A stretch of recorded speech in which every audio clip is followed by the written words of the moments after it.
Oh, there we are. We're live. It is Modern Relics Podcast. I'm Angel. He's Lucky. And we have a special guest. Lucky's wife, Erin, is here.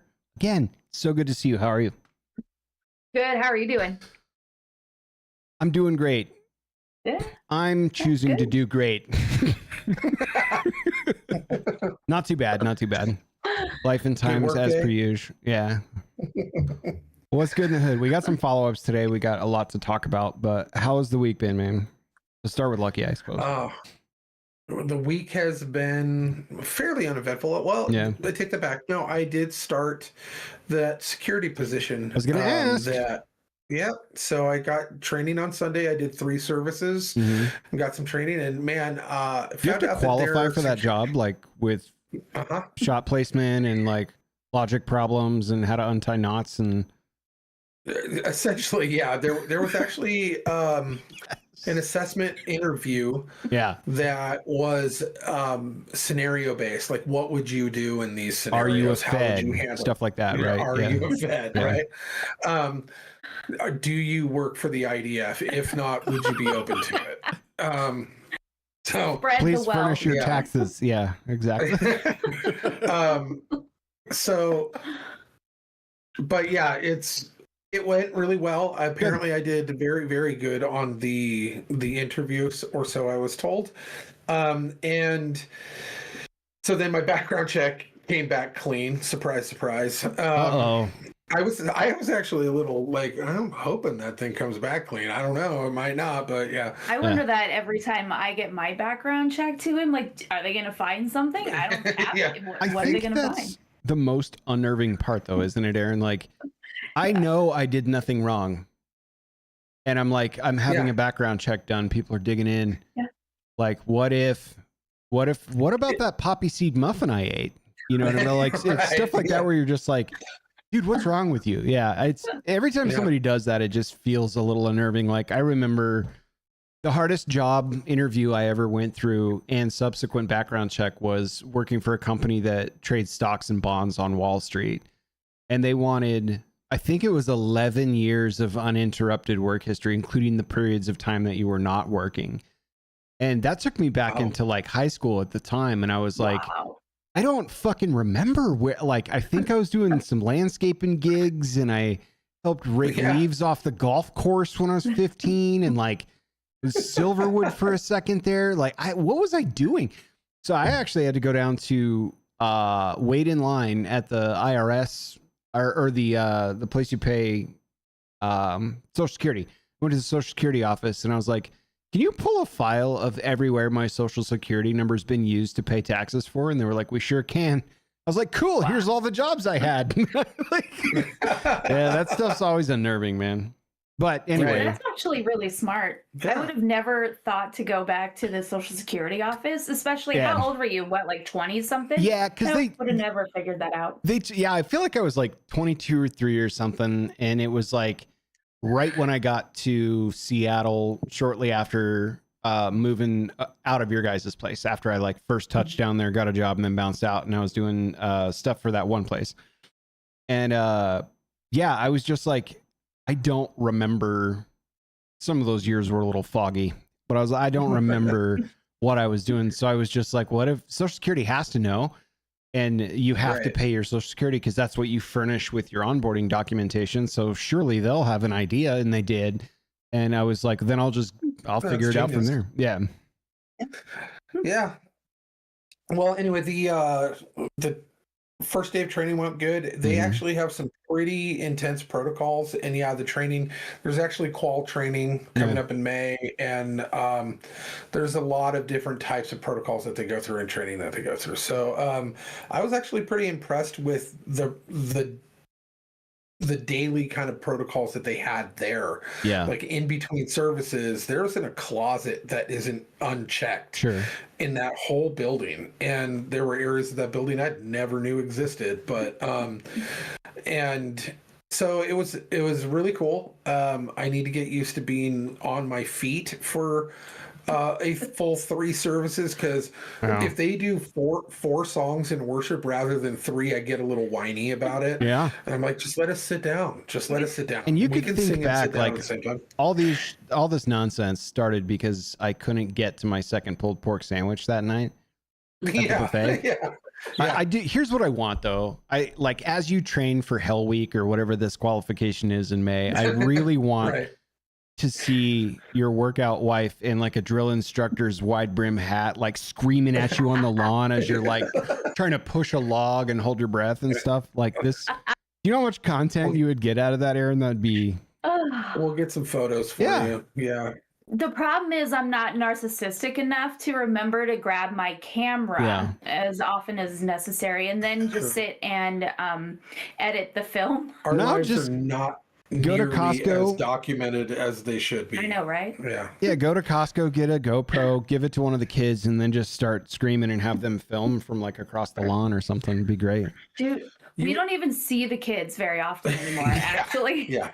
None of them are home right now. No. You're like, I'd have to hire help from Fiverr. The kids are always gone. Yeah. You would think that with all the agencies that we supposedly work for, that there would be a lot more photo evidence of our lives, but no. Maybe the van down the road will provide some at least audio. We've got to be bugged. But yeah, overall, it's been pretty good. Had a decent work week. Nice. The kids are doing good. Oliver starts college tomorrow. Wow. And so he's got 15 credits that he's gonna power through. 15? 12. 12. He's got 12. No math class this time. Oh, okay. He dropped the math class. Okay. But yeah, so he starts that tomorrow. We're pretty excited for that. Kate is currently fishing in a kayak somewhere on Hayden Lake. So he's really gotten into fishing. So her and Wiley are out doing that. But outside of that, we're gonna talk with you today. And what about you? What's been going on in your neck of the woods, in your world? Well, the Idaho State Legislature started last week. Because mine does not. They cross paths every once in a while. Yeah, there's a very odd Venn diagram, and then there's deep saturated color on Aaron's involvement in a lot of stuff. Yeah. Well, that's why he got me to work at the shop a few days a week, so that I would be forced to hang out with him instead of, so the Idaho State Legislature started last week. So it's been ramping back up into, remembering that they're on Boise time, which is an hour ahead of us, and getting up early enough to watch the floor sessions and the committee meetings. And just kind of planning the next couple of months. We have elections in May and then again in November. So all of our legislators are on a 2-year term. So that means they will all be going through election in May. And possibly if they get elected in May, then they'll go through the general in November. So this year's a big year. Quick question. I know you were down there with quite a bit of your attention and focus on a specific piece, which is why we're gathered here today for the follow-up.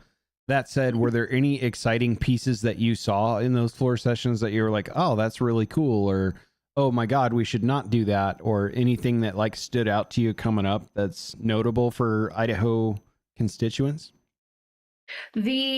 Because it's just started, there isn't too much going on in the floor sessions right now. We do have our Joint Finance Appropriations Committee meeting. They've been meeting for a long time to kind of go through the governor's proposed budget and dig down into the weeds and see if everything that he wants and needs for Idaho is necessary. Idaho is actually running at a deficit this year for the first time since COVID. And so they have a huge task ahead of them. They've been spending crazy for years, so they actually have to decide whether or not particular tax credits are necessary and percentages and all that good stuff. All the social programs are necessary. But so it's going to be fun. One thing actually that did happen on the floor session today is it was announced that today is Senator Ben Tave's birthday. Mm-hmm. And Senator Taves is one that you guys have had on the show talking about traditional family values. Yep. And today's his birthday. So happy birthday to the Majority Caucus Chair for the Idaho State Senate. Happy birthday indeed. And one thing that I was personally curious about, my understanding a week ago is that your intent was to drive to Boise, do business, and drive back. Did you do that in the same day, or did we find a place to crash out? No, we did it in one day. You did what? Why? That is insane. Yeah, Lucky was pissed. Oh yeah. I didn't drive. I was more worried than mad because on top of everything, it was one of the foggiest days we've had in a long time. Man, up and down the state. Yeah. The 9-hour state that we have to drive across. Yeah. It was foggy from tip to tip. It really was. And so she's going over mountain pass, like one really kind of sketchy mountain pass on the way down there. But it was foggy, like to the point where I'm at church looking at my phone going, they haven't left yet. They haven't left yet. They haven't left yet. They haven't left. And I'm just like starting to build, and there's all these worried older women at church that are all like going, praying for them out in front of the church. Yeah, I shouldn't laugh at that. That's very sweet of them. But yeah, there was no convincing them. They were going to drive back. Bananas to me. I remember the last time you saw me up there in person when I drove up there, it was extraordinarily foggy that morning to the point where like I have some GoPro dash cam footage of that where I was like, I can't see nothing. This is insane. Paul from chat says he wants to see the Arlie Ermy style drilling when you guys get into those practice sessions. So just to throw that out there. Okay. All right. Well, I'm impressed because I was like, she should find a place to sleep for 8 hours and then try again tomorrow, man. But I'm glad you made it in one piece. Let me balance my worry and my slight amount of anger for them not using better judgment to also say that type of dedication is something to be proud of. Sure. That I'm proud of the fact that those two, above anybody else in the entire northern counties, had enough initiative and felt that this was important enough to make that kind of sacrifice, to leave at 4:30 in the morning, drive down there, pick up Sharam Hadian from the airport, and then do business all day, and then drive home to their families and not get back until 3:30 in the morning. No one else in this area would have done that kind of dedication that needed to be done. Somebody needed to do it, and these two took it upon themselves to do it. And so it is impressive. I've done dedication runs like that once or twice in my life.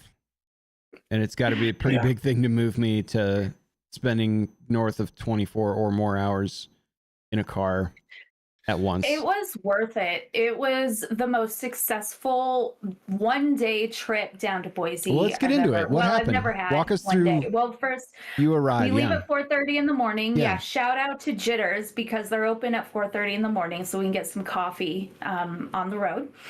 And we drive our butts down directly to the Boise airport, because what we did is we picked up our friend Sharam Hadian, who I believe you guys have spoken about in the past here. On the last episode.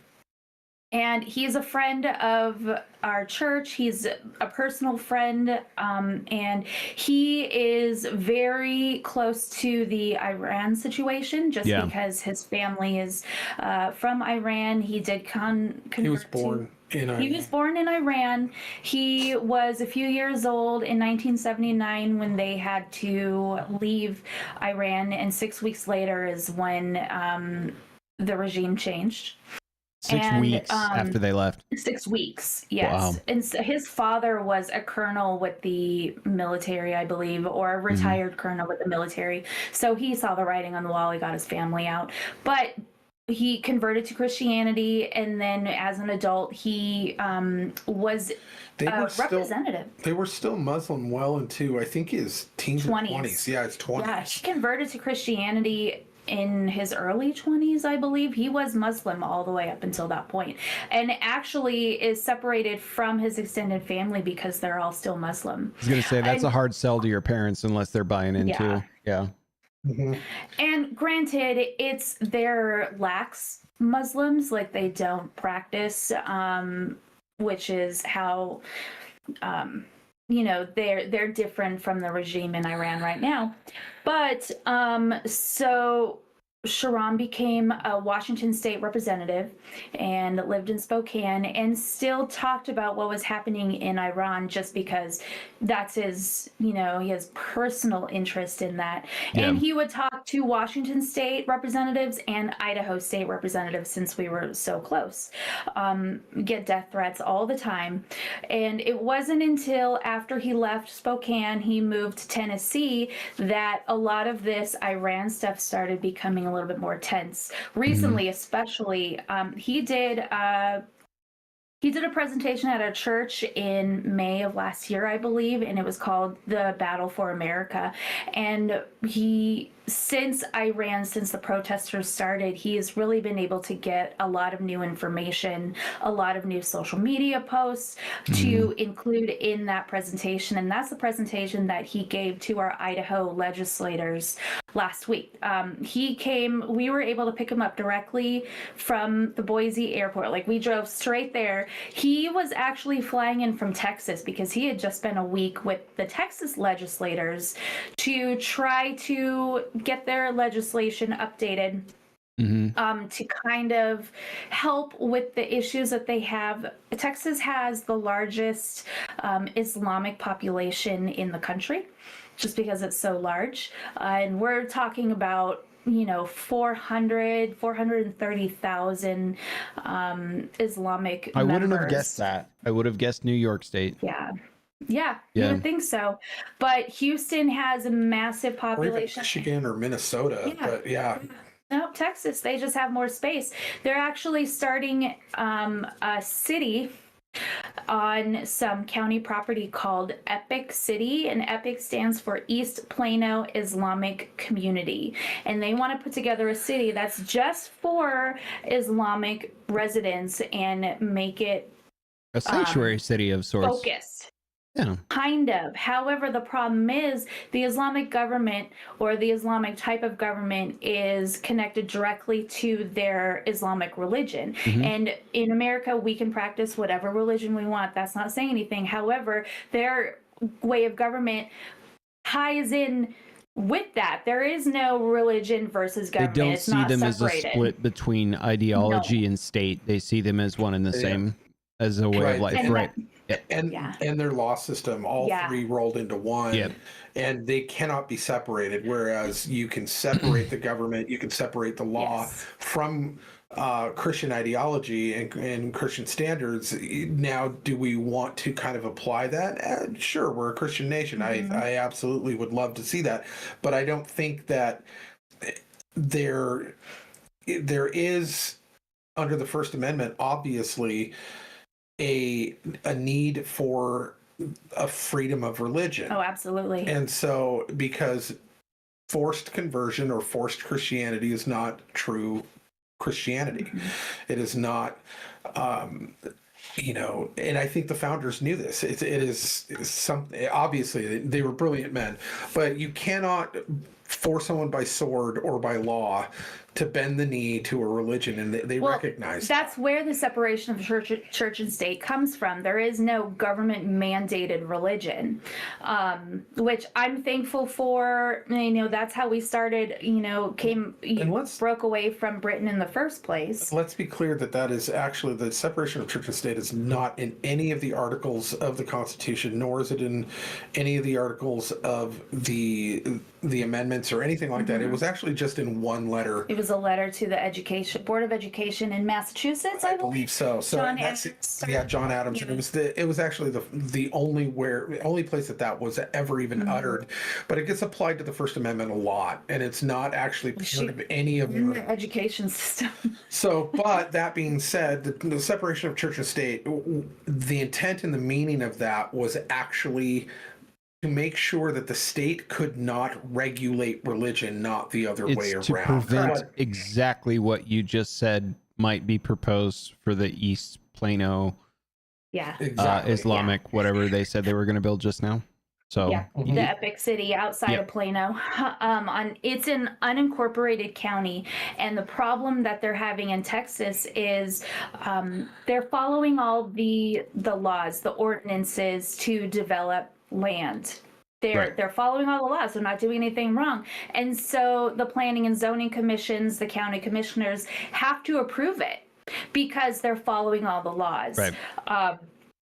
And so Sharam hate, and they do have like anti-Islamic or anti-theocratical government type of laws on the books in Texas. However, there's no consequences. Just to be clear, that also applies across all theocratic concepts, not just Sharia law or Islam. It's any law that comes from a religious organization that basically is in contradiction to state and constitutional law. If they are in contradiction to those, they are null and void. And do not apply to the law of the land. Yeah, it doesn't matter if they're Catholic or Islam. Like you have to rip the ideology out away from lawmaking if it interferes with state law or constitutional law. Correct. Yeah. And you can't have separate court systems within your communities that apply law that is not set forth by the legislative bodies. So whether it be county or state, or honor killings, stuff like that. Well, I wonder how are not allowed. I don't know much about this. That's why I'm just asking openly, but I wonder how that would work if a community like that were to be federally recognized as like a sovereign state, because while tough to do, there are different laws on law books for like reservation lands and stuff like that. Is the closest next comparison I could think of for things that may interfere with federal jurisdiction and stuff like that. And I know most of those walls have been broken down in the last 40 years or so, but just for the sake of argument, I wonder if that's the next step. If a community such as that couldn't be successful. Yeah, and I would imagine that's probably the long-term goal of these type of places is to create sovereign cities within the United States that aren't subject to the laws of the United States. Also, that they do a terrible idea. Yes. 100% bad idea. They're actually getting close to that in Dearborn, Michigan right now. They have a large population there in that city and have actually taken over. They've been elected into the city council so that they now have a majority. And that's where the issue is with Islam specifically. And I'm talking about Islam specifically because that was the focus of Sharam Hadian's presentation. Sure. In Dearborn specifically, and it is in the Islamic religion altogether, there's two levels of Islam. There's two levels, the lower house and the upper house. And if the Islamic people are not in the majority, they're in the lower house, which means they can basically lie, cheat, and steal to get their way to start getting the majority. Building a momentum. Exactly. The ideology, using sympathy tactics and lying in order to create the momentum that they need in order to get power control and of the court systems, of the legal systems, of the institutions. And they're not only allowed to do it, they're commanded to. Yeah. According to the correct. So I've heard quite a bit of conversation around exactly that point. Pertaining principally to England at large, because that's kind of the same tactic. Vote, get everyone elected, start influencing, and then start building momentum. And suddenly you have, before people know it, they're out in the streets en masse protesting what the hell happened to the country, kind of stuff. Right. Yeah. So. Well, you're right about Europe. If you actually look into Europe, every single city in the UK, and I'm not talking a few of them. I'm All of talking them. about every single one, from all of England to Wales to Ireland to Scotland. Every single one of them, either their mayors and also their high parliament, whether it be their what is it called, the prime ministers, Yeah. all their prime ministers and their mayors of all their towns, all of them are now Muslims.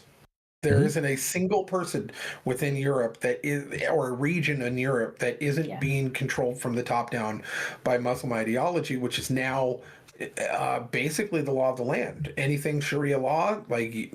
But before that, what they did was they would hold hands with like the LGBTQ community. You know, you got the Gays for Palestine types, or you have the Christians. You know, communist sympathizers who see them as a victim class. Exactly. See Islam and the Muslims as a victim class that needs their support against the oppressors, which is Christianity, which is the United States, which is any institution that pushes unless against. They're trying to get bad books out of libraries and schools, then they'll hold hands with the Christians. Right. So, but what ends up happening, like it happened in Dearborn and other places, is they take over smaller institutions. They get voted into library boards. They get and using communist sympathies by helping propel their and give them money, and then they get onto school boards. And before you know it, every member of the school board is now somebody from a Middle Eastern country, their community,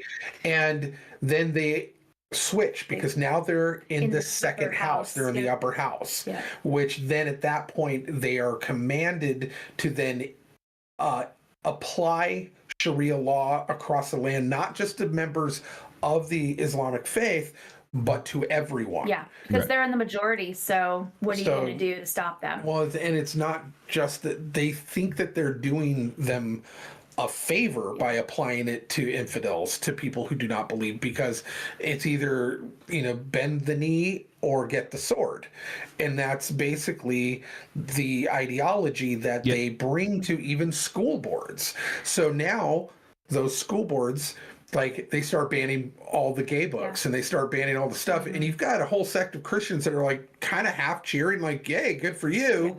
Yeah. But it's not what they should be cheering about. They don't understand the whole concept of what's going on. Well, and this whole concept is called the red-green axis. Red meaning communists. So they link arms with the commies, essentially, until they get the majority, and then they switch, and then they go full Islam and Sharia law. So that's what the red-green axis means. I'm saying it like Sharam. The red-green axis means, but it was a document that was found in their own items when the FBI raided some Islamic terrorist cell, if I remember correctly, in 1991. This document, the red-green axis, upper house, lower house concept, was found within their own documents. And you can find it online. It's in PDF. You can read it. You download it and read it in its original form and in English. So it's fascinating. But that's what Sharam was in town to discuss. So he came from Texas. Texas has some laws on the books, but they have nothing with teeth. They have no consequences if, people basically give those laws the middle fingers and don't follow them, because there's no consequences. There's no prosecutory leverage. Nothing. So they did not put that in the legislative work when they decided to say, throw the hammer down on them, but it was a hammer with padding on it. It made no sense. It was symbolic, basically, and it did not have any prosecutory elements to it that said, hey, if you do break this law, this is the consequences of what happens. So we and we learned our lesson in Idaho last year when we decided to put the flag law. So the flag law we had in Idaho last session, we decided that you couldn't fly in any government building any other flag besides the American flag and the state flag. And because we put no prosecutory teeth on that law, we just made it. You would have thought that we needed it. You got a lot of middle fingers for that, I assume, with people being I saw the subject, but there's no predicate. And exactly, it happened at the Boise City City Hall. Mayor So the McLean. Mayor McLean just started flying the LGBT flags, and there was nothing anybody could do about it. So we've learned our lesson on about if you're going to put a law into place, you have to put teeth on that law. And so we learned our lesson. And so when they went down there, this is what they were doing. We grabbed Sharam from the airport. We went directly to the Capitol. Poor Sharam is, just getting off a flight from Texas. And he immediately has to sit down at the Capitol building to have a phone call with someone to discuss the Iran protester situation going on at that exact moment, which we can get into in a second. But after he was done with that, it was only a 15-minute phone call. We were immediately whisked into the back meeting room, the conference room next to the office of the Speaker of the House. And wait. So you've been in a skiff before? This is wasn't insane. a skiff because the doors were open. Oh, damn. But I didn't have a secret knock that needed to happen first, and I did not write my name down, give him my blood type, or offer my firstborn. Okay. But we were able to go. It's just a conference room right off of his office, which is actually back behind the speaker podium on the floor. So there's a wall behind the speaker podium, and then back behind that, that's where his office is. So that was pretty cool. Got to go sit in his office and be involved in the conversation about what was happening in Texas and why Sharam was there, and what he can do to help with legislation that is apparently coming in Idaho to ensure that our court systems, our laws stay America focused. They're 100% American. And as well as give it some prosecutorial consequences if it's not followed. Yeah, there's got to be penalties to laws on the books that are being introduced for sure. Like, you'd think that should be top of everyone's mind. How do you feel, Aaron, that it was received when you guys sat down? Did he go through the same presentation he showed in Texas, or was it mostly conversational? How was the reception? It was conversational, and it was fantastic. It was such a positive outcome. They have a draft bill that they're still kind of working through, just with language and kind of trying to discuss all the aspects of it. And one thing that they were missing was that criminal charge if it's not followed. And so it was a really down and dirty discussion about actual parts of the bill and what worked in this state, what worked in this other state, and kind of was bringing together legislation and draft legislation from multiple states to try to make it the most effective, most American bill possible for the state of Idaho. It won't just discuss Sharia law, and actually it won't talk about Sharia law at all. It's just theocratical forms of government. So that way it doesn't seem as if we are we're not singling anyone out. So we want our courts to stay American. And so that was one thing that we brought down there, was we had put up a petition for people to sign, and we made physical copies of every signature and every letter, and I put them into a binder so that there's a physical representation of all the people in North Idaho that want the legislature to do something about that. My petition was specifically about Sharia law, but it's about that theocratical government. So we want our courts to stay 100% American. It's a volume metric for the support that you would get for something like this. Like, hey, the people are hungry for something like that. And I do think it's probably a good idea politically even, and I'm not much of a politician, to use language that's not as antagonistic, specifically calling out Sharia law or other laws like that. But it can't be left to interpretation if they do introduce a bill. So I hope the writers, so to speak, behind that are very direct with the language that they use and not left to interpretation of, well, what's ideological about what we just said. And then you kind of get into this, snake eating its own tail thing. We got a lot of folks in chat real quick. S-Lance23, William Lee 8300. Welcome. Thanks for kicking off tonight, hanging out with us. Also from William Lee 8300, you guys should get Christine Wyke to help write the bill. Week. Christine Wyke. I'll have to look her up. Yeah, they probably are. Well, it hasn't been introduced yet, so they're obviously still in, discussion phase. Yeah, this is the concept phase, more or less. Yeah. The great thing is there is an entire office called the Legislative Services Office at the Idaho Capitol, which that's who writes the draft bill. It's just a team of attorneys who are very familiar with the state law as well as, just constitutional law. And so they write the bill based on how it would fit into our legislation right now that's already on the books. And then they help with any potential issues, and then they'll do all the rewrites. And then once they're satisfied and once you're satisfied, then you can present it in committee. So that's nice to have them available. So our poor legislators aren't just off on their own trying to figure out if there's precedents. Yeah. Who knows? And precedents is exactly what I was going to ask you about. Are there other states where laws like this have been successfully introduced and passed where there is a precedent to draw off, oh, by the way, the state of Florida, for example, also has done this in their most recent session or dating back to this point. Here's what we think works or what we would change. But, in spirit, it's essentially the same task. Like, has that been done before, or is this kind of, are we walking trails before they get paved kind of thing? No, we are not the first state in the union to put this type of legislation like we were with the keeping men out of women's sports. Idaho was the first to pass legislation. We're not this time.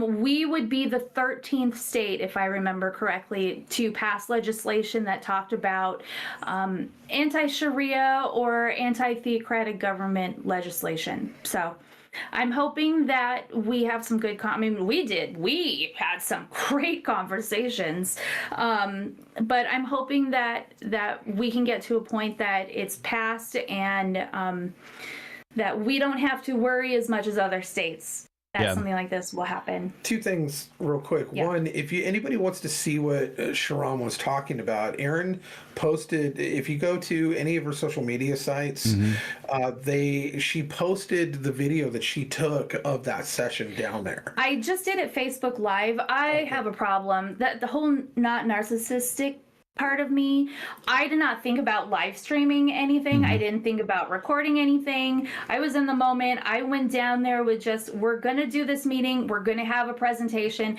and that's that. And then people go, are you going to live stream it? And I went, ooh, I didn't think about that. So I just live streamed it on Facebook. It's in 2 parts. I need to put it on YouTube, but it's under Kootenai County Spectator. Facebook page is where it's at. Yeah. KOOTENAI, right? Kootenai County Spectator. Yeah, I was gonna say, get yourself a homie that is camera forward, if for not for self-aggrandizing reasons, I guess, but for documentation reasons. Like, it's really important to get that out, because I know for a fact, as much as it pains me to say it, people consume things in 3 minutes or less. And if it's a social media post, it's often 3 or 4 seconds or less. So, get the word out, because I think it's really cool what's gone on. And so the reception was really good. That's good news.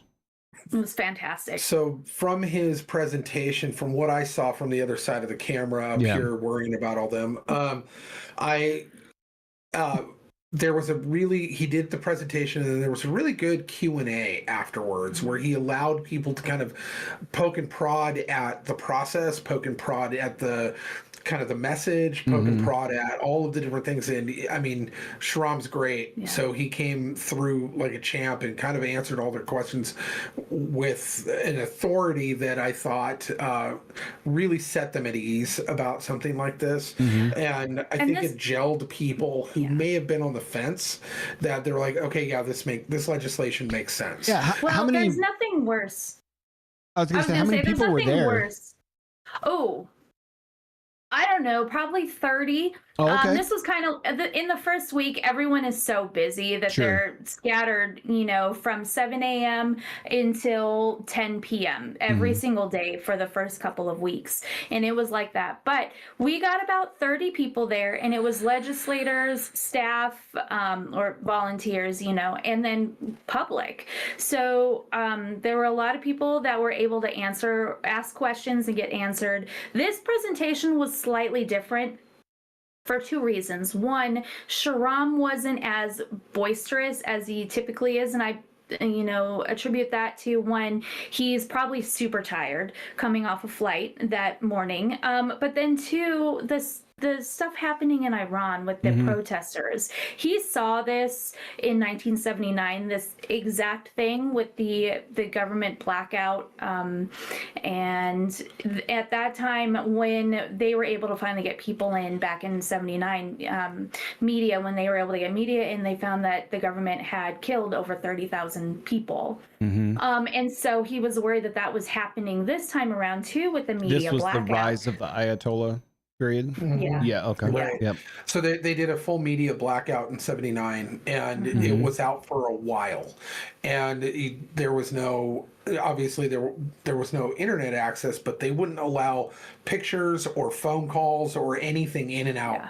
And it was completely blacked out. Nobody knew what was going on. And when the dust settled and they allowed media back in, the estimation is about 30,000 people who were in protest of the Ayatollahs were killed. Yeah. And so they, at that point, subjugated the people of Iran into a completely Islamic Brotherhood kind of lockdown. And it's been that way ever since. Yep. And they have been you talk about oppression in any other part of the country or the world. This particular situation is that, sure, they allowed certain pockets of very, very controlled Christianity, but you weren't allowed to build a church. You weren't allowed to do a lot of different things, much to the lying lips and ears of Tucker Carlson. None of that was true. But what basically, they would not allow any type of resistance to the Ayatollah regime. And the uprising that happened after Maduro in Venezuela's capture and what they saw in the streets is actually what inspired, post the nuclear bombings that we did, that kind of sparked something, and then the inspiration from what they were seeing in the streets of Venezuela lit the fuse, and it became what it is right now. But they're going through blackouts right now. In fact, Elon Musk has been providing internet against their blackouts, and have been doing everything that they can to make sure that information is getting out. But there's still a lot of people fleeing right now because of and I believe the Ayatollah just came out and said that they will track down anybody. Or no, it was the defense. The Minister of Justice. Minister of Justice of Iran or something like that. He's going to track down all out of country. That even if you've left the country, he's going to find you and get you. And so this is, California tax code's doing that right here in the United States. They want to tax businesses that move away from California for up to 10 years after they're gone. Yeah. Weren't they trying to do that in Washington State too for a hot second? I am close to not recognizing Washington as a state in this country at this point. A little emotion there. I guess going back to the Iran piece for a second, what is your take on the situation? What's the best possible outcome? Because if the Venezuela piece was enough to scare them both from the financing of institutional things that they're up to, like they've been doing in other parts of the Middle East, as well as oil trade or thievery, what's the best possible outcome for citizens of Iran? And based on the fact that their Minister of Defense or Justice or whatever said, hey, we're very interested in tracking you down if you flee this country and go elsewhere. Because this is a little different now in 2026 than it was in the late 70s. But that being said, the man who is in charge, his name escapes me, and I apologize, but he's been all over the news circuit lately. The man who was in charge prior to 1979 that had to flee to France. The Shah. Yeah, the Shah. Yeah. He had to flee to France, and he was he still is the rightful ruler of what is going on in Iran. And they've been talking about once they toppled the government to bring him back and bring the prosperity that was under him back with him, which is what the people of Iran want. He applied, I'm not somebody who, like a CNN watcher, cheers on the idea of like global democracy, but it's better than being under an Ayatollah regime, and that's what the people of Iran want and had. They had that. They want it back, and that's what he provided for them. The nearly westernized borderline utopian version that Iran was in comparison to what it has been since 79 is what they desire to go back to, and that's what this guy represents to them. Once the Ayatollahs get removed, which is what they want, then re-implementing this other guy, the Shah, and bringing him back in is really what they're looking for. I would be in support of that in whatever that looks like, in whatever way that we can help, as long as it's not, boots on the ground, but, that's something that it's also not in our hemisphere. So I hope it happens. You're going to print him out an ID badge that says United Nations on it and hand it to him?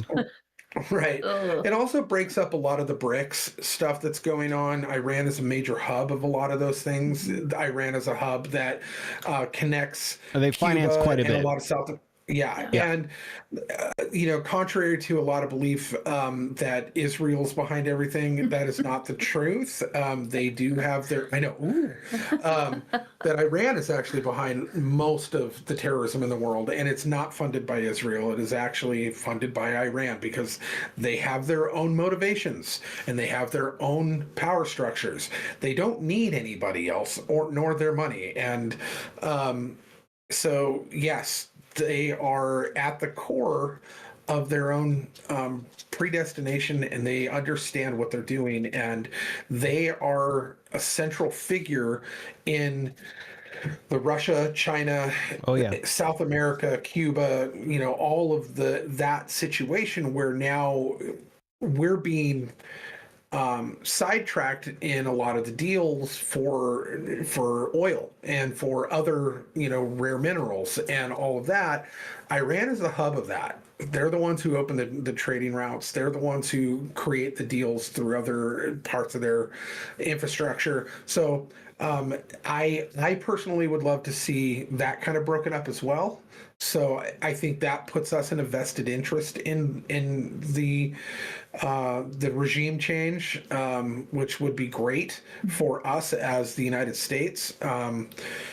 And so, but I think mostly for the people and the Christians in Iran that have been suffering under Ayatollahs, I don't think that Trump will do anything.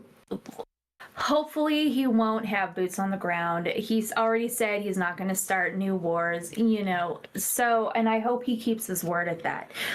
He has been doing targeted strikes in other parts of the Middle East. And so from what I've been reading, the administration, if you can call it that, are kind of scared. The Iranian administration is kind of scared right now, which is why they've stopped killing protesters in the streets, well, at least as often. But with the carrier fleet going into position too, I think they're waiting. I know, well, and I think Greenland probably has something to do with that. I feel like we're all focused on Greenland, and I think that's on purpose. Yeah, I think he's dangling a carrot over Greenland to get us all to look over there and get mad about it and have... he's the ultimate troll. So he does this all the time. Who owns Greenland? I'm forgetting which Norwegian. The Dutch. The Dutch. Right? Denmark. Yeah, the Dutch. Yeah. They own Greenland, and I think he's just poking the bear over Greenland right now in order for us to focus over that, which I think Greenland would also be a great option. I'm not mad about that either.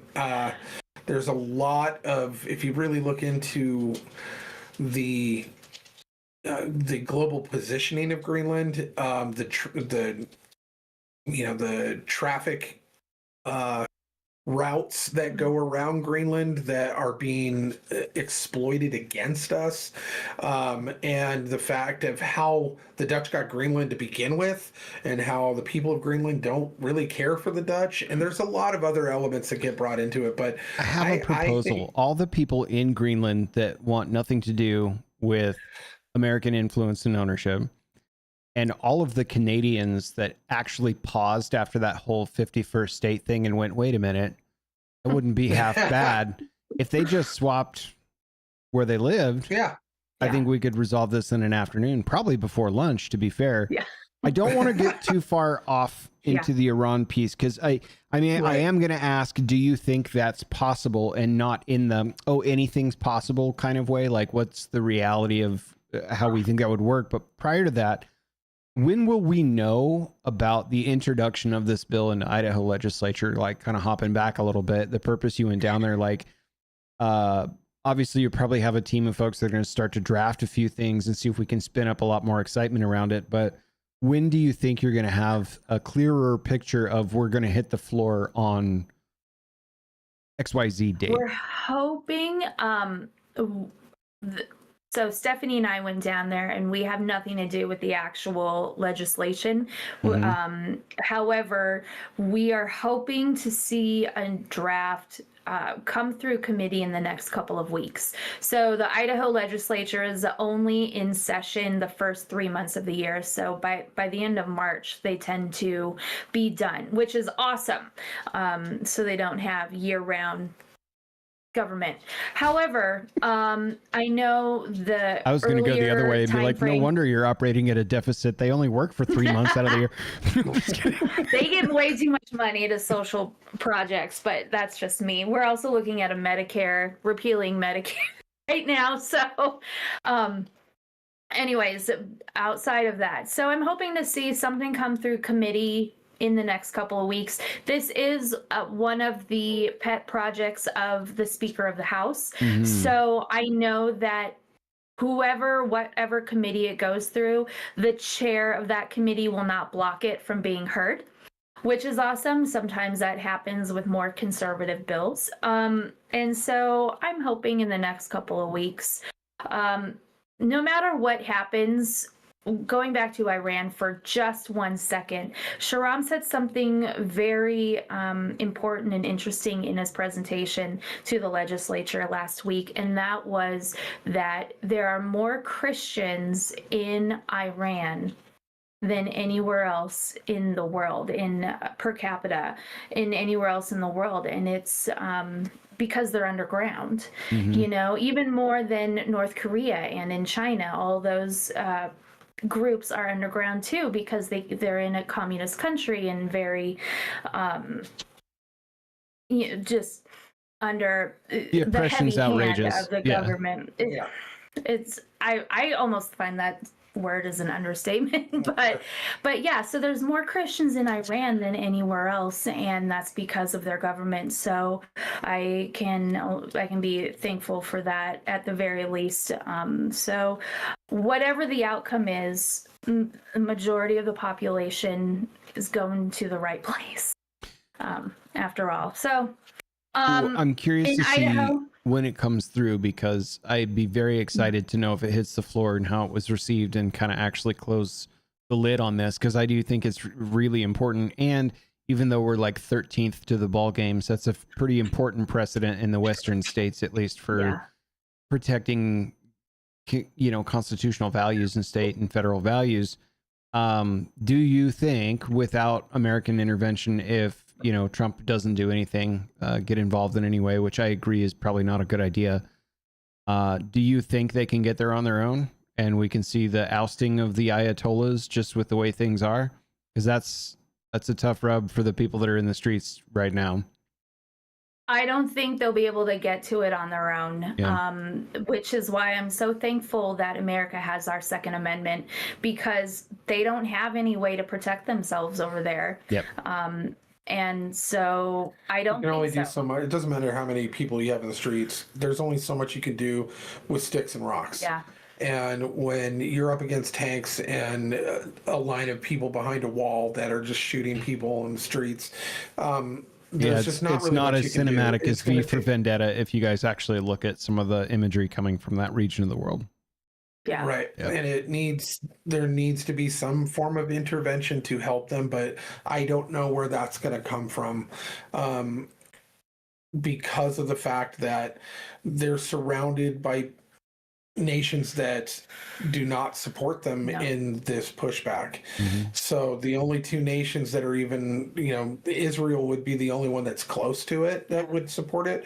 But if Israel moves its pinky, the world stares them down and says, "How dare you?" So there's no way for these guys to get any help outside of some type of European help, like if Poland decided to jump in there. But even then, that's Maybe a huge even Denmark. stretch. I would say pen and paper, throwing platitudes and neutrality their way, you'd probably hear a little something from the UAE, but you're right, there's probably nobody in region that would be even close to supporting in a way that those people would probably want to be supported based on the current political structure. Yeah, most of the surrounding nations have been funded by the Ayatollahs. So the Ayatollahs are funding for them to either keep out of their business or funding them for other terrorist activities. So, there's no way that they're going to get any support outside of the people of Iran, and so it's just one of those things that I don't see it happening without intervention. It's inspiring to see that the people rising up against the Ayatollahs, and I would love to see it happen. Do I think it's physically possible without intervention? No, I don't. So, but well, all we can do is pray for them. Absolutely. And God's, historically and in physical war, God has intervened more times than we can count, but in bigger odds than this. So if this is what God wants, this is what God wants. He will make sure that Iran becomes what Iran needs to become. Yep. And he's got a plan for all of it. And if it means that there's intervention or a miracle happens within that country, that would be wonderful.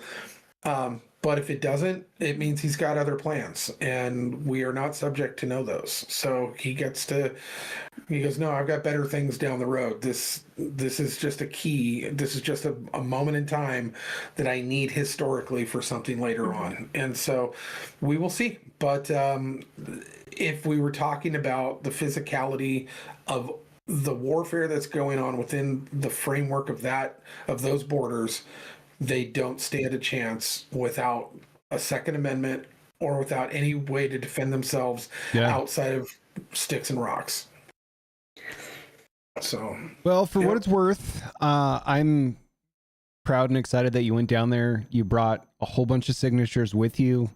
You introduced a really good idea that has the ability to protect American values and our understanding that laws can't exist with ideological forefront on both sides in opposition to one another. And I really, really hope that it does go through and that we can kind of cause for celebrate. I do say, though, you should probably sleep a little bit instead of doing the round trip so fast if you got to go down there again. Okay. But, to be fair, I did offer to drive a little bit. She's like, no, I'm good. She said she would have switched if she was actually tired, but she's done this a lot before. She moved to Idaho in 16, 17, I can't remember. She lived in California, or sorry, south of Boise, and did a lot of activism at the Capitol. I'm going to make, and this is inside baseball, but I'm going to make it very clear to our listeners who might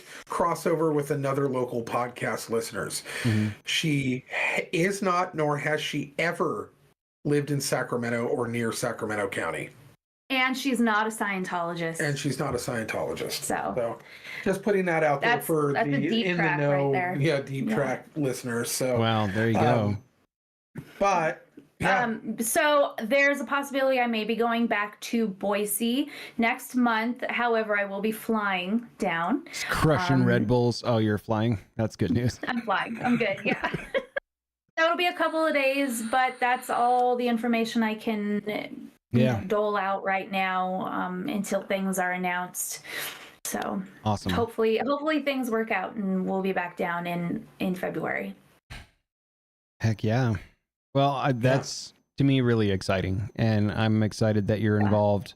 And I know that when you're passionate about stuff and everyone gets to jump in and follow along, Kootenai County Spectator, you're all over that. That's likely where we're going to hear a lot of the updates for most of the stuff you're into. And I am personally a subscriber to your newsletter, so everyone should sign up for that as well. I'm a huge fan. And I don't even live in that state. But she actually, just for the listeners, if you want to know what's going on in our state, I lose my wife for 3 months every year because she gets into headphones and listens to everything that's going on during the legislative session. Mm-hmm. So she creates binders that she actually prints off every bill, and then for both the legislative side and the House and the Senate. And so that way she knows exactly what's been going through, who's a part of it, who sponsored it, all of that type of information on both sides, and has them for 2 years so that she can compare and contrast. And those binders get this thick every year. And then she comes up for air after the 3rd month, and I get to see her again, and it's great. We have a reunion. It's lovely. But I do lose her to that. But it's important. It's important to do that. One of the things that if you want to get involved, if you live in the state of Idaho and you want to get involved with this action, this legislation, we do have, through Idaho Truth Action, we do have a petition that you can actually sign up to protect Idaho's Constitution against Sharia law and other in our courts. And they have a petition that you can sign if you go to idahotruthinAction.com. Nope. idahotruthaction.com. Okay. idahotruthaction.com. Mm-hmm. And there is a petition that you can sign to help add names to the list. Nice. So, yeah. That's our more politically active group, Idaho Truth Action. I run the Kootenai County Spectator, so I focus a lot on Kootenai County stuff, the government meetings happening, city council, county commissioners, but then Idaho Truth Action is more of a state level awareness to kind of give North Idahoans voice in the state, since we're 8 hours away from Boise. Yeah. So. Well, that's awesome. Yeah. And who needs AI and Google when you just print out all the folders and line by line 2 years worth of data in all 3 sections of government? I'm old enough that I need to have a printed copy. I need it. I'm old. It's impressive too when she slams those 2 binders down and people are like, I'm sorry, you know all of this? And she goes, yeah, let me flip to, and then yeah, she's a human Rolodex. Nice. So yeah. He's my biggest cheerleader. I am. So you want to get into some conspiracies? Absolutely. So we actually have we have a guest tinfoil hat. Let's go. I love it. That is correct. Kat, if you're new here, you're following along, I want to let you know that all personal and professional credibility goes out the window during this segment. This is Conspiracy Corner. We talk about conspiracies and then we elect to either sign on or sign off from the conspiracy. They're usually pretty fun. What do you? We talked in the pre-show a touch about this. Right. I can't wait to get into it. And to be quite frank, I'm going to be honest about this one. Yeah. This one's real loose. And Okay. I don't know much about it because there isn't much to know about it. Sure. A lot of thoughts and feelings and connecting dots on this one. That is correct. Okay. So there was... Full Mothman. Let's go. A NASA conspiracy. Yeah. NASA. Called the space organization. NASA. Okay. The one and only. Yep. And this is called Project Anchor. Okay. And there were some videos made, and as far as anybody can tell, that the only sources for any of this were these videos that were made on TikTok and YouTube. And it is a theory that, for whatever reason, and I've seen a couple of videos on it, that on August 12th of 2026, so shortly before, your day of birth, not too far off, so you can prepare, that there is a secret project from NASA that they have dubbed Project Anchor, and that on August 12th, the Earth, through some means of gravitational pull between two planets that are aligned, or the sun's alignment. It's pretty vague as to what the actual cosmic cause of this is. Some NASA stuff's going to go down. Yeah. Right. That the Earth is going to lose gravity for 7 seconds. And they even have an exact time. And I was trying to find, here it is. So, the exact time is August 12th at exactly 14:33 GMT and 9:33 Eastern Standard Time, which is 7:33 Pacific Time. That's 6:33. That's 6:33 a.m. Pacific Time. Yep. Okay. So that being said, their estimates, which they've explored, is that they're not going to tell anybody due to panic, because there's just not enough time to prepare the world for a 7 minutes of no gravity. 7 seconds or 7 minutes? I'm sorry, 7 seconds. 7 seconds of no gravity. So let's soak that in for a second before we get into the royal they. Okay. 7 seconds of zero gravity worldwide. Worldwide. Okay. Okay, I'm on board. Go on. Okay. Okay.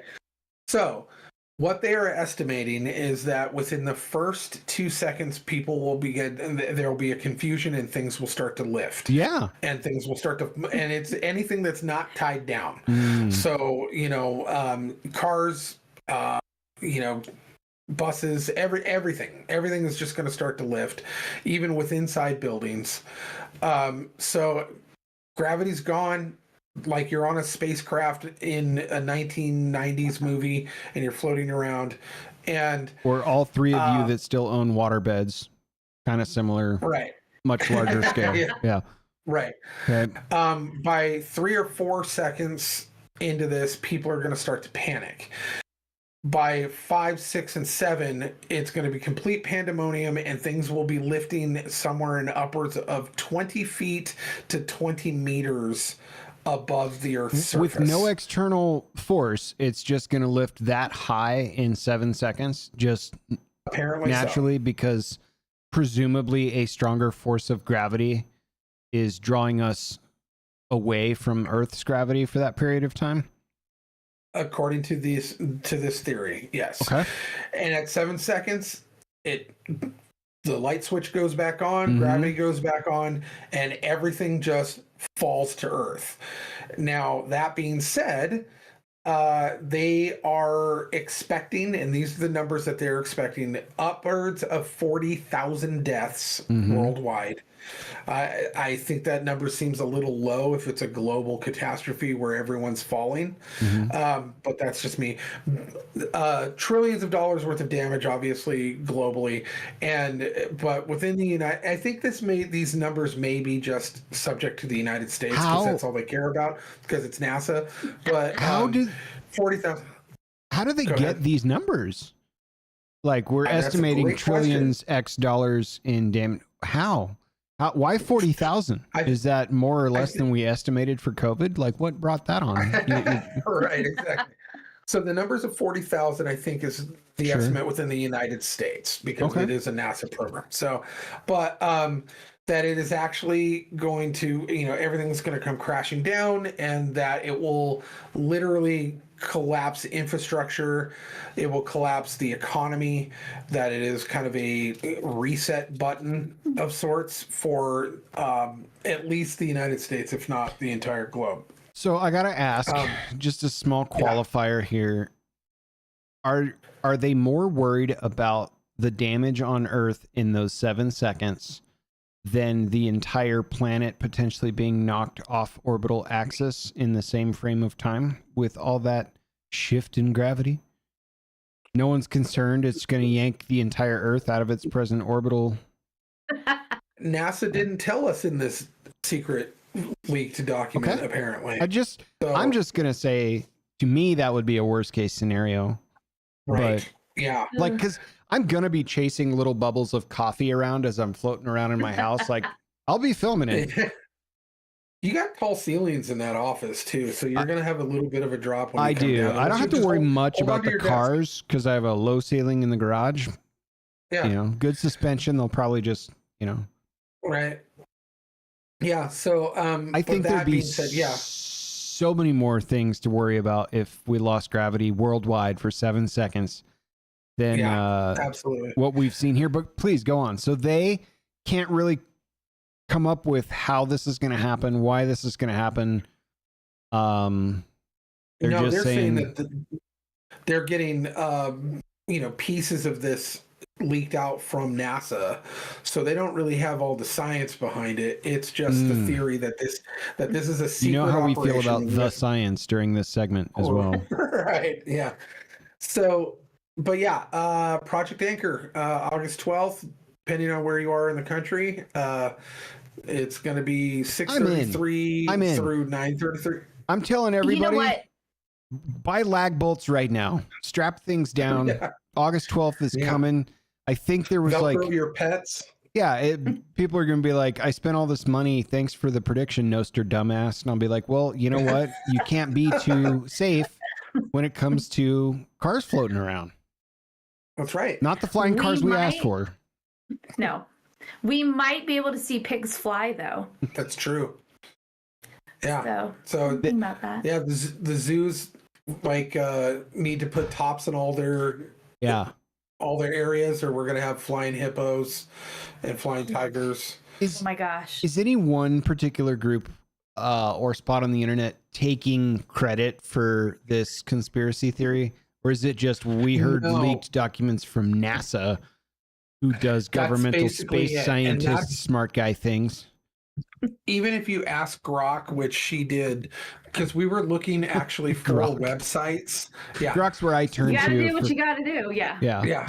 We were actually looking for websites. Frankly, Grok's probably the most probable ally in that situation. So I don't blame you. So, we were looking for positive spinning,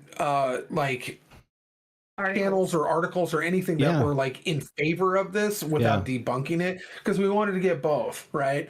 But of course they don't exist. In fact, all of it said is that this is just a rubbish. It's rubbish, but it's also a viral rubbish that seemed to pop up, right? So I went to the New York Post, and they have a full article about it that came out yesterday. About will gravity disappear from Earth on August 12th? NASA reveals truth behind bizarre conspiracy theory. And it was quite a leap. Conspiracy theorists are being brought back down to earth. So major publications are actually writing about this. Like even the Economic Times is writing about this. What is NASA's Project Anchor, and can gravity blackout happen ever? Here's a complete truth about viral claim. What will happen if we lose gravity, and people's reactions? And so they've written full articles. This article also came out. What's supposed to be happening on August 12th, now that we're thinking and looking at anti-gravity stuff? And that's exactly what is behind this. So now we're going into the next layer of the conspiracy onion. Yeah. And that conspiracy onion is the fact that there's also supposed to be, and it's, on the docket, it's on the celestial docket. Celestial docket? I need to subscribe to this. There's supposed to be a solar eclipse on August the 12th. Okay. And so that now the conspiracy theory is that since there's no evidence of this, that it's intentionally gone viral by the powers that be, the government, the overlords, that basically there's going to be something that happens during that solar eclipse on that day that they want everyone to be freaked out enough to stay inside and not see what's going on in the sky. Obviously, the alien people think that it's going to be some type of alien thing. There's spiritualists who think that there's going to be some type of weird alignments.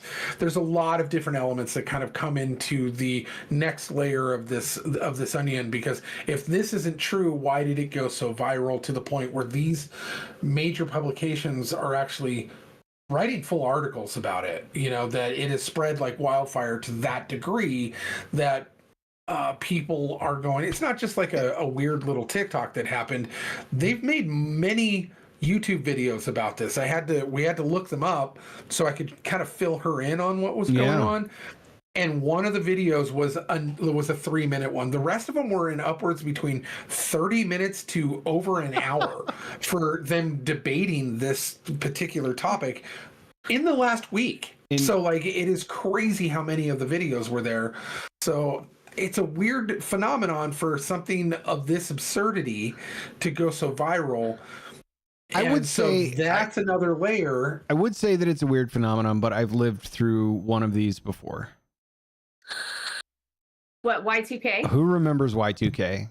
How many guns were buried in the backyard? How many months of food did people stock up? Dude, how many, I beat out everybody with Y2. Where were you Y2K stories? I beat out everybody. I wish I could live to see Y3K, to see the pandemonium start again. I'm in. I don't care what NASA says to the New York Post. I want to believe. Right. I'm planning now. We have less than 7 full months to figure out what we're going to do with our 7 seconds around 6:30 to 6:33 a.m. Pacific time when the world loses gravity. I'm in. I'm going to be crushed if shortly before my birthday, I'm not floating around on my own terms someplace in my house. Right. I'm so in that I'm actually going to make some financial advice, and I'm going to say invest in Velcro, because that's what we need to all be investing in. Is super glue, Velcro. Yeah. It's a booming market for the upcoming gravitational event. I think it's great. I think Velcro is the answer. I'm going to Velcro all my sneakers down on the floor. Make sure they don't fly around and hit me in the head. We'll just have Velcro beds. We'll have Velcro shoes. There'll be Velcro on our tires. It's just there's so many applications for Velcro in this scenario. Tonight's Conspiracy Corner once again brought to you by Velcro, makers of Velcro. This is insane. Okay, so there's a lot of other stuff going on. We don't know what that stuff is. We're maybe not meant to know what that stuff is because it's probably just a solar eclipse. But we do know we're going to be losing gravity for 7 seconds, according to this conspiracy. I'm buying in. According to this conspiracy. I'm buying my first property on Conspiracy Corner Island with the NASA planet alignment causing gravity loss on August 12th. That's my birthday gift to me. There is one more layer to this this conspiracy, though, Okay. that is that, of course, it's fake. Of course, none of this is real. Of course, the eclipse, nothing's going to happen other than an eclipse. But what? Oh, I have to bleep you out. Shit. Just kidding. You have Go to on. bleep me out. Yeah, Oh. I was just kidding. But what this is actually doing is that there's been obviously an online surge of, with the Candace Owens and all the craziness that's going on and all the like crazy misinformation that's going on, that this is actually intentionally pushed out into the public and amplified and sent out to go viral on purpose in order to create an understanding that misinformation can be damaging on the internet, and use it as a tool or a weapon to kind of maybe put misinformation more in a box. And who gets to decide what that misinformation is obviously the people curating the information on the internet. So this is Project Anchor will be kind of considered the it's a litmus test. A litmus test, yeah. I think, on a serious note, it is frightening how specifically older generations, but people like that I work with or that I know, they're like, oh my gosh, I have to send you this cool video of this thing that happened, and it's obviously AI. And you're like, yeah. I don't want to break down the walls of how cute that panda bear acted when it was driving the car, but right. But it's true. You realize this is computer generated, all of it, right? Like how many people did you send that to? Well, everybody, right? Yeah. And that's becoming quite an issue. I have a problem. Well, I'm to the point now where I hate to tell them that it's fake because they believed it so much. It hurts their feelings. It's like bad. In our Telegram channels, people, like a bunch of older folks and boomers, will put up stuff in the Telegram channels that they're like, look at this, and we're like, that's AI, and they're like, what? And then they get all in their feelings about it, and it's almost designed that way. It's designed to get emotionally attached to by a particular sect of the population that you'll end up getting in conflict with, because you're trying to prove that to them that the panda isn't real, and that's the scariest part, is people's emotional attachments to the panda video. It's like, I'm not calling you an idiot, which is what you're hearing from my voice. I'm letting you know that what you saw isn't real. That's it. And and here's all the reasons why, and all the cross checks that you can point to, and all this, that, and the other thing. And that's the hard part, I think. Well, they exploit the fact that it's very hard for these people to admit that they got fooled. And that's it's damaging to your pride and ego. When you get taken for a ride, you feel like shit when you realize you've been taken for a ride. And that's, even if it's something like a panda video, it's the same emotional tie to that. And so exactly right. An important political moment, or an important video that they saw that proves that this thing happened that they've been screaming and railing about, and then they find out that it's AI. They almost want to dismiss it just due to the fact that it is so damaging to their ego. Right. But I think that that's the point, the exploitation of the people who are not willing to be able to understand that, it's okay to be wrong about things on the internet. And so... and that's something innocent. When you see stuff like that gets passed to you and people are hyped on it and you're like, this isn't real. I don't think the creator's intent, if I was to guess at someone's intent, was to even take them for a ride. It was just a funny thing to program in and do. But more to the point, like the situation you described, where it's like, I've fervently believed in this thing that I've been talking about for years, and then this video that wasn't real proves it, is kind of the next echelon of like betrayal. And that may be done with malicious intent. But I'm just raising a point that it is pretty scary these days because I see this a lot, like a lot, especially in my line of work where I'm like, actually, that wasn't real what you're stoked on, you know, or what you're mad about even. It's like, yeah. So yeah, we're in strange times for sure, but I'm still looking forward to floating out of my bed at 6:30. And I'm in on that. I want so hard for that to be real, except for the part that I think there's way bigger problems than loss of gravity on Earth for 7 seconds. If that does happen, way bigger problems. So anyway, good times, Conspiracy Corner. That's great. We can restore our personal and professional credibility. We've taken off the tinfoil hats. You've got some dope this week, and it's a good one because it's stuff that I'm familiar with. I'll admit, I don't spend enough time on social media these days with intent to find as much cool shit as you find. But this one I'm aware of, and I've actually seen several videos of this. So I'm 2 thumbs up on this one. That sounds like you do nothing but scroll the internet all week. To be fair, I got a lot of downtime when I'm drawing or whatever. So I'll just flip through, you know, just let autoplay ride and take you where it takes you, kind of. Really, absolutely. And it has figured me out. Yeah. Like my algorithm knows me very well. And fortunately, there's some people that I'm close to that send me videos. Yeah.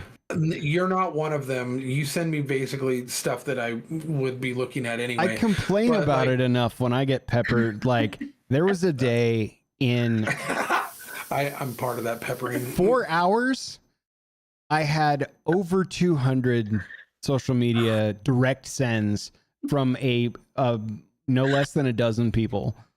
And I was like, my phone was hot to the touch. And I'm at work where I'm just like, I'm gonna go crawl in a hole now. So I try not to send it out unless I'm like, it's super funny or something like that. But I'm not, I like when people send me stuff. That day was an extreme example.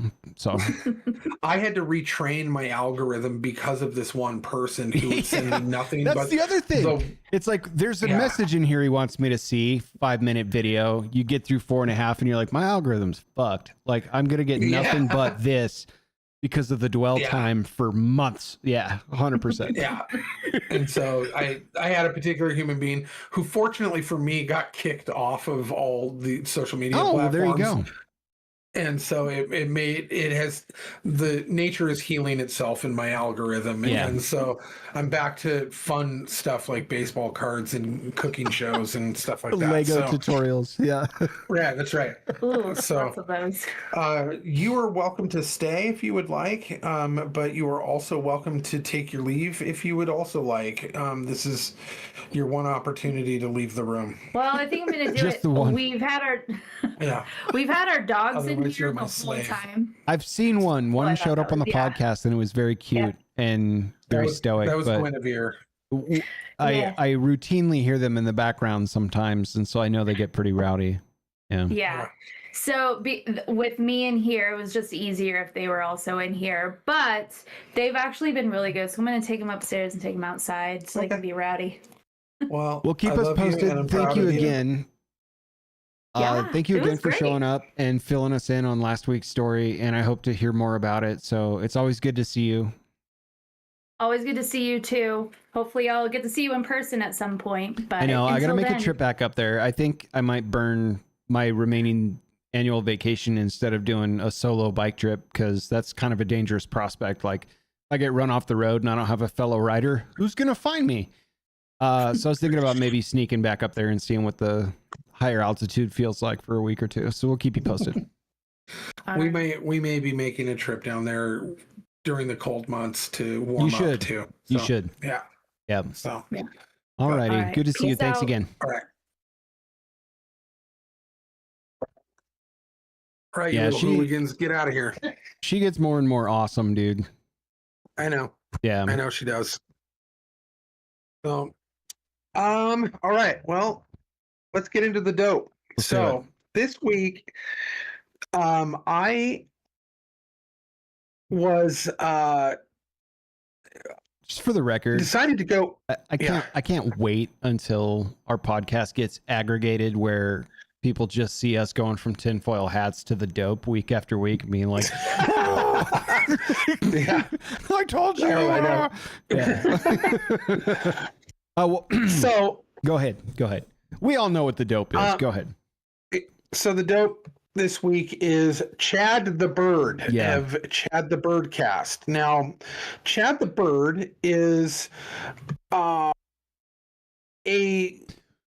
makeup of Chad the Bird is, I would call from it, what like, I understand, comedic ventriloquism, almost, kinda.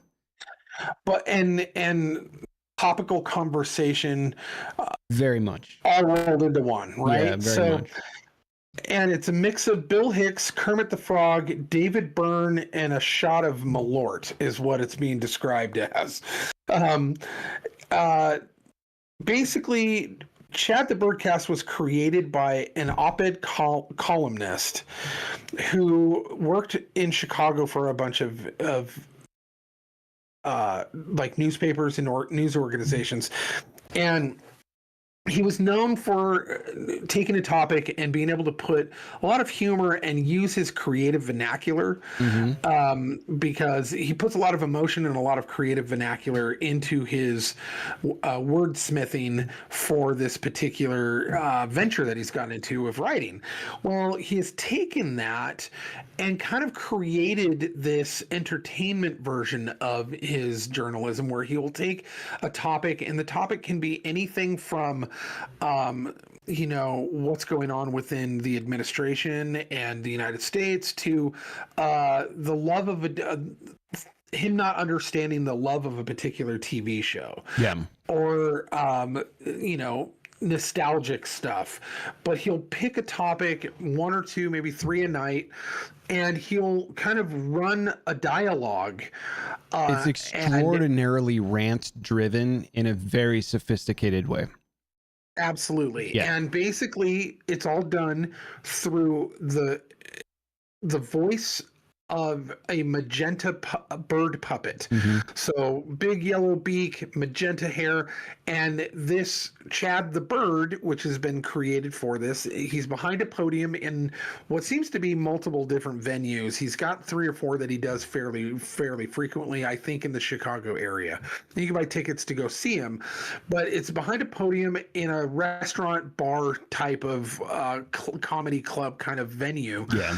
And he will go off on these topics, and all while pretending to be, or at least you think he's pretending to be, he may actually be drinking behind the podium, but the bird is supposed to be kind of drunk and going off on tangents. So Chad the Bird, the official site of your avian op-ed columnist, and it is wildly entertaining. You can pick up videos on all of his social media, whether it's Facebook or Instagram or YouTube. He's all over the place, and it's extremely relatable and really funny and very topical as well. It really is kind of a silver bullet that not a lot of people know about, I think.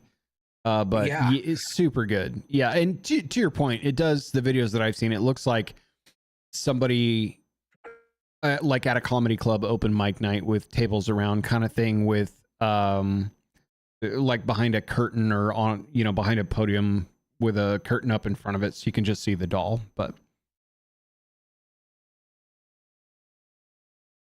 oh no, I think we lost him. Gotta love when you do it live. Gotta love it. I'm pretty confident that my internet is up. There's me in full screen. We lost them. We lost all of them. Well, I will go on to say Chad the Birdcast is extraordinarily funny, and you should check it out. You should check it out. I think I saw most of the reels for Chad the Birdcast on Instagram, but super duper funny. It is a great way to kill some time when you're looking for wholesome or intriguing content that's not super meaningful or doesn't beat you down like the news does. The 2 things we have left in the show tonight are film review on The Running Man and Overlord Tip 14. So I got a note that says he's back in. I'm going to try and recall and see. Oh, he's in chat. Okay. Let's see if he can rejoin the call. Can you rejoin the call? Doing it live. Love it. If not, I might have to call him back.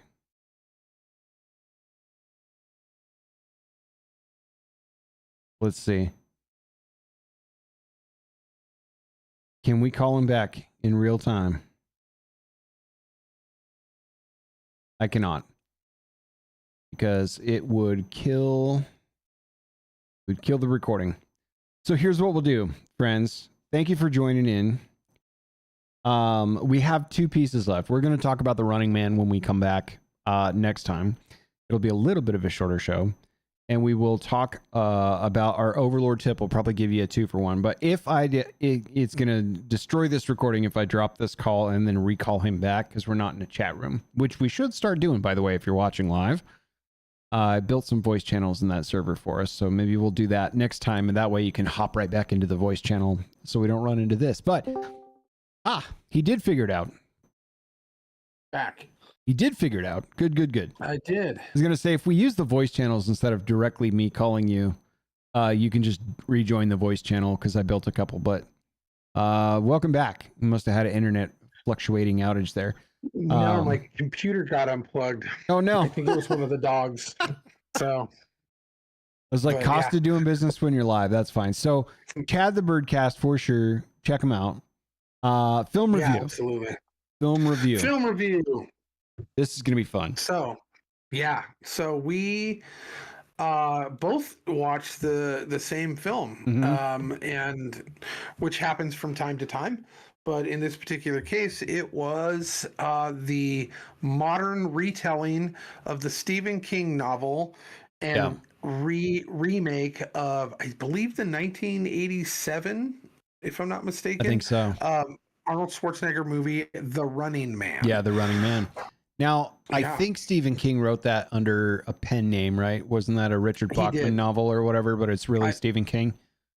Correct. Yes. So I want to start with the original and then go into this one a little bit because I have a specific thought on some interesting points about this particular story. This story predicted a economic collapse. It predicted in-game sports betting. It predicted deep fakes. It predicted a game show host becoming a very powerful figure, maybe almost close to the, like if there's a Running Man 2, that guy's absolutely president by the end of the Schwarzenegger one. Right. It had so many things that came to pass that you kind of, looking back at that film now, you kind of go, I wonder if how far away we are truly from having a Running Man type of show where it's like, are we actually going to get to the point where we're killing people? Like it'll probably start in Idaho. Even the extra channel stuff, the other shows that they kind of reference, like the Running for Dollars, and like this is stuff you see on YouTube today. But I kind of chuckled where I was like, holy cow, there are so many things that were just, the idea of them were absurd in 1987 that are very much commonplace today. Now we go into the new one. But I had to point that out because the original one is like this, everything you want out of the 80s, tight, rewatchable 100-minute package of pro wrestlers and steroid uses and girls and explosions. Another movie where Arnold also starred with Jesse Ventura. Jesse, the body's in there. It's insane. Yaphet Kotto. It was a pretty decent cast too. Bro. So my expectations admittedly were a little high when I saw that hit the feed, where I was like, oh, the Running Man's out. Like, because I get to watch this now. You're right, because it was a beautiful, like the quintessential 80s kind of action film, right at the height of like the Schwarzenegger, like right before Total Recall, but right after Predator. It was like perfect. Him and Stallone are like at their peak of their powers, like where they're on each other's corner. It's like insane. However, when they announced a remake, I thought, you know what, there was room for a modern retelling of this. Now, the Total Recall remake was trash, but this one... I mean, Kate Beckinsale wasn't terrible to look at in that movie. Oh, well, there were elements that were great, don't get me wrong. However, they weren't on Mars, and that bothered me a lot. Same. But in this particular aspect, this film, I felt, had wiggle room for improvements to the storyline that would kind of fit more with modern times. And I was like, I'm kind of looking forward to it. And then I heard that Edgar Wright was at the helm, that he was going to be the one directing this. And I was like, I can see good things. You're right. But my hopes were real high. What was your take on the modern adaptation and, starring Glenn Powell, who we've seen in the new Twisters movie? He was in Top Gun Maverick, a couple of other things. But he did an up-and-comer action guy. He did a movie on Netflix where he was like a spy kind of thing, but he wasn't really in. Like, he's done some stuff where like I actually enjoy Glenn Powell actor. I think he does really fun stuff, and in more often than not, he's pretty believable, especially when he's like the Top Gun Maverick. We need a replica of Iceman to retell this story in a modern day, and you could not have found a better guy. Like, that was really good. So for that, I thought the cast was pretty good, including some of the ancillary characters like his boss in the opening scenes and stuff like that. All people that I like. I think I'm down on the film more than most because my expectations were a little broken on this one. I was kind of expecting Boy Kills World. Like, here's a chance to tell an over the top modern, type of story. I'll probably watch it again just to see if I can get better ha-has from it, because there was a few one-liners and zingers, but I thought it was so grounded and in the parallel realism type of grit that it lost a lot of charm for me. Like, I'm going to keep my hand on your handbag and fake people into thinking I'm serious about blowing up the block. And there's some cool fight scenes on an airplane and some other stuff, like, but the way the film ends and stuff like that, I was kind of waiting for the film to start by the time it ended. That truly, like, I was just kind of like, I wanted Schwarzenegger bravado, and I didn't really get that. And I was kind of like, oh, you know what I mean? Like, I don't think they fucked up the casting. I just didn't relate to my expectations. Right. And you're correct in all of those, where there was some fun elements to it. It seemed paced well, except for that at the same time it didn't, because in the Arnold Schwarzenegger version, the pacing is so good that you feel that they've been running for much longer than him. Correct. Even though his was like supposed to be 30 days, right? And I think they get somewhere in the realm of like over 2 weeks in or something. He's got to record the videos, and then like they just start coming out from the people helping him, and it was like one of the best uses of Michael Cera in modern film. In my opinion, I had fun with that scene. I was like, this is amazing, and it ended exactly how it should have. Like, just what, that was the character they wanted, and I think that was great. But the whole movie should have been that. The whole movie should have had that intensity, instead of there being like pockets of most of him just hiding. Yeah, they want you to discover the character of the man more, and I just was like, that this isn't the film for that for me. So no, I'm gonna come in. We got that in the opening scenes. We got that. Yes. We got the whole fleshed out version of who that guy was, and I think that they spent too much time in character development of trying to like study his anger and study his connection to his family and who he was as a person.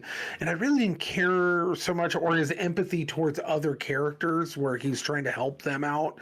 Like, no. Well, this is a survival run, and I wanted a survival run. And they dropped big balls that they could have taken in cool places. Like, it starts with he's not the running man. He's a running man on a team of running men plus one girl.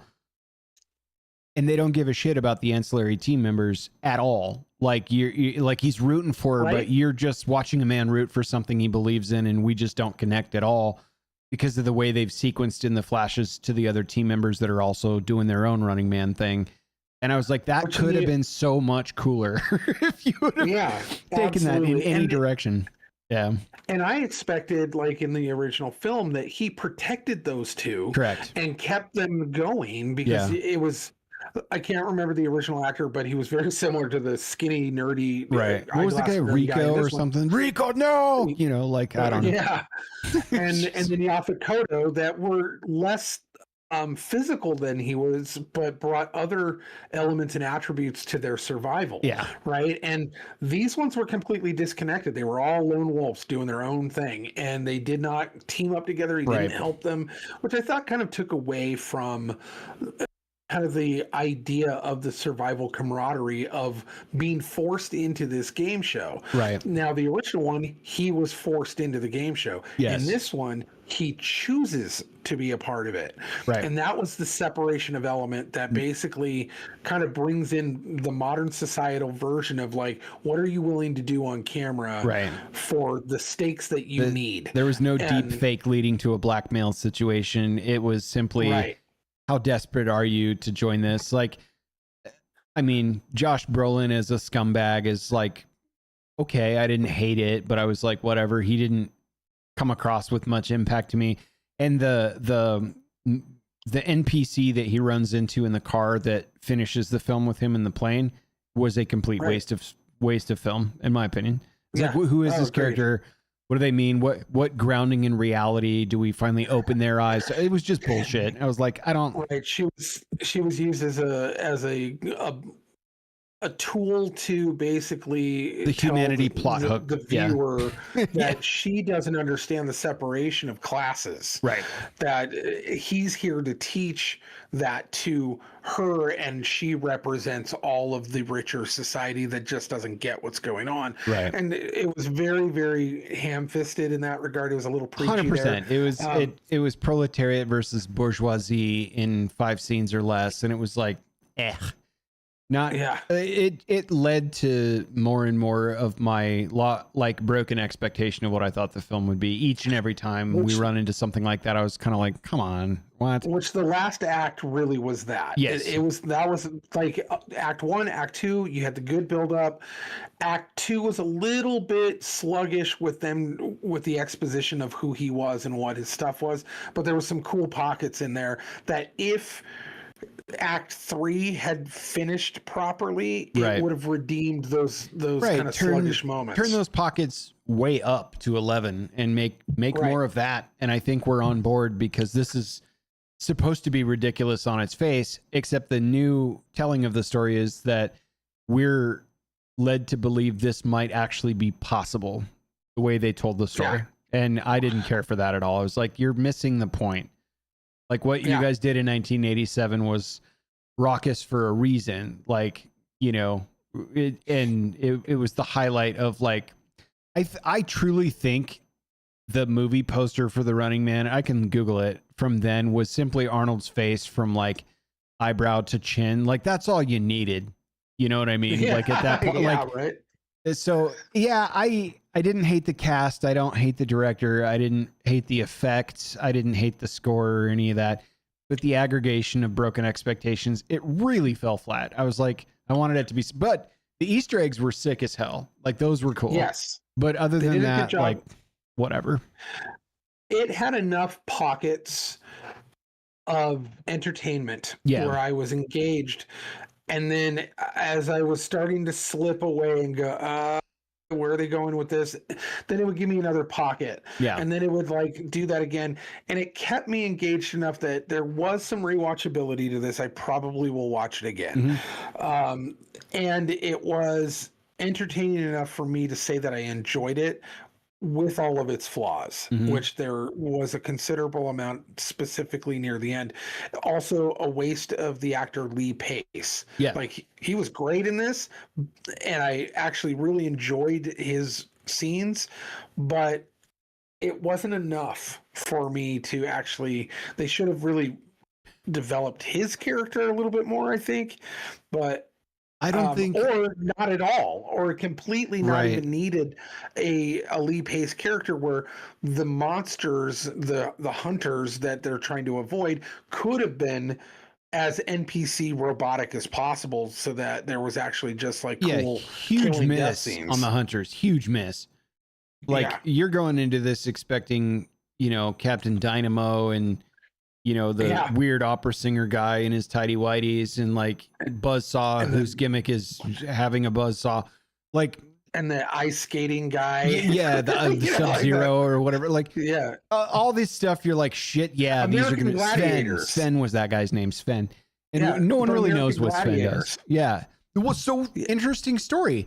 American Gladiators took inspiration from The Running Man, and that's how American Gladiators was created. I don't know if you knew that already or not, but that's that is 1-to-1 the inspiration for American Gladiators. They went so far away from American Gladiators, they didn't even go into UFC, which they could have done very easily. You know, I've never said this before, but I think I know exactly where this script would have kicked ass. This would have been a awesome video game. Yeah. This would have been a really cool single player story. You've got a family arc and a bunch of stuff and a open sandbox of cities you could run through and different obstacles and avoidance checks, and you could level up by getting better at sneaking or fighting or whatever the case is. The one thing that was obvious that was kind of like, I'm sure they did this for the tip of the cap to the ladies. There was a lot of that actor's body in this film that was kind of like, you know, do we need all that for all these reasons? Probably not, but they're like, hey Glenn. I think I saw more of Glenn Powell's body in this movie than I saw in all the Arnold movies combined. And that guy was shirtless a lot. Yeah, it was pretty. It was pretty gratuitous. It was Conan levels of shirtlessness. That's right. That's right. Yeah. So yeah, it's like, okay, that wasn't lost on me, and I understand the audience for that, but I don't know, man. Like, it is rewatchable. There were some fun parts. We're chilling at just below 5 megs for me. We'll give it the toothy end because there was some cool, you know, artwork and cinema direction stuff that they did. I do know the director knows what he's doing, and but as far as the pacing and everything else, and mostly my expectations, I was personally let down by the film, and that's probably what's driving the score. Okay, so what you said, 4.5? We'll go 4.5 with the toothy end of the mag on this one. It just didn't hit the way I wanted it to. I will probably go a little bit higher on it than you, but not by much. It's probably about, I would say, a 5.5 toothy end. Yeah. And it's just because I did enjoy a lot of the cameos. Sean Hayes was in it, you know, the Lee Pace stuff. There was a lot in it that I actually did enjoy. The whole Michael Cera piece was amazing. That was so good. Yeah.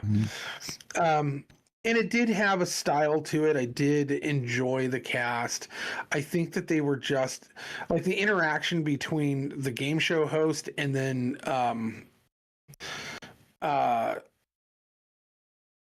what's his name? The main bad guy. Josh Brolin's character. Josh Brolin, yeah. Yeah. So the interaction between the game show host and Josh Brolin, that was a lot of fun to watch because they were his teeth fucked with me in that. Like a bunch of like fake teeth or something. I was like, oh, what? Added to the dirt baggery, but yeah. And the fact that they did try to kind of bring it into a gritty kind of element. But you're right, there was a lot that left, that was left on the floor that I think they could have really pulled some stuff out and put some other stuff in, and it would have made for a much more entertaining streaming film. But probably 5.5. But as far as the video game concept goes, they did have a video game back in the like early 2005, 2006, 2007 like era. Maybe it was even a little earlier than that. And it was a game that I actually loved, and it was one of the kind of like darker PlayStation games that you're not really supposed to play. And it was called Manhunt. Okay. And you actually get dropped into a scenario where you were about to meet the electric chair, but you wake up and someone pulled you out and they put you into this game show called Manhunt, and you are running around cities, and there's different pockets of different types of gangs. And you start off, and it's really gory and really violent, and you start off with nothing but a plastic bag you find on the ground that you have to choke the first guy out with, and then build up as you go. You get a board, and then you get a baseball bat, and then you can pick up different types of weapons as you go.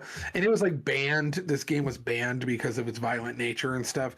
And I played it when we were like right before, or right like at the time Aaron and I were getting married. So it's been a long time. But I think that this, like you said, could be in a much less kind of grotesque, violent way, except for kind of maybe like Mortal Kombat or like level kind of death scenes. You could actually have a fun video game based around this storyline, and it would actually be a lot better of a telling with that open kind of sandbox feel to it, where you could run around and do different missions, and you had to stay alive as long as possible within the gameplay. But I think that would be a way better scenario for this storyline. But 5.5 megs. Remakes are always hit or miss. Like we did one last week as well. It wasn't really a remake, it was a continuation. But it's I don't know. I was hoping for a little more over the topness, but that's also my style. So there you have it. All right, we've got an Overlord tip. It's the 14th one. We're teaching everyone how to be an excellent evil Overlord at the end of the show. Tip 14. We often take missteps in life where, due to the generosity and the nature of generosity that dwells inertly and in all of us, that there is kind of a sympathetic element that seems to come up in sometimes the worst moments of your life, and sometimes it is not humanity. That pesky humanity that when somebody's kind of begging or pleading, you kind of give them that last little thing. And across the globe, societally, it is in our nature to give someone their last rites, but in this particular case, when you were trying to work as efficient of an overlord as possible, you can't allow these things to get in the way. You can't allow your humanity, use your logic over your humanity. And so the hero is not entitled to a last kiss, a last cigarette, or any form of last request. They're not entitled to it. You have, at this point, established your dominance, and you have captured and sequestered the hero. Just get it done. Just put him out of his misery. He's not going to remember that last cigarette. He's not going to remember that last kiss. And moreover, nobody will remember that last kiss or cigarette or any of that stuff, which is kind of the point. It is literally just a ploy to buy time so that the wall can come crashing in, or there's something fizzing in the end of that cigarette that he, there's something going on with that last kiss that might create an avenue for him to escape, kill you, take down your regime, whatever the case may be. Inspire others. Good. You just don't want any of it. Yeah. Right. So he might be able to whisper a something to It's the right. A last code kiss word. Who knows? right. So no, just No take last care requests. of business. No last requests. I like it. So yeah. Well, I mean, thankfully we overcame some technical issues. All that aside, heck of a show. Appreciate everyone listening. And checking in. Chat's been on fire. I appreciate all you guys' participation tonight. That's hard to say. That's it for me this week. Do you got anything else? Not really. No, just going to have a regular work week this week. We're getting prepped. There's not one Friday the 13th coming up because we have one in February. Oh, yeah. But we have back-to-back Friday the 13th this year. We have a February and a March. So there's a lot of prep work involved in those. Okay. So yeah, those are chaos for tattoo shops. So that's what, and then in the meantime, I'll just be kind of doing some more training for security stuff. And yeah, it's going to be a probably relatively quiet week. Yeah, I expect mostly the same on this end as well. But yeah, we will check in with y'all next week, God willing. And I hope everyone has an awesome night. And thanks again for checking us out. Also, before we go, check out Kootenai County Spectator. It really is important, especially if you're in Idaho, North Idaho particularly. But Aaron puts in a lot of work. There's a lot of good stuff in there. Get involved by getting informed and start there. Absolutely. Also, check out all of our socials. Yeah. So talk to us on Facebook. Talk to us on X. And yeah, you can even email us, and we'll get back to you if you got any questions. If you want to come on the show, if you want to talk to us about topics that you want us to discuss, like the socials is the way to go. So awesome. All righty. Have a good night.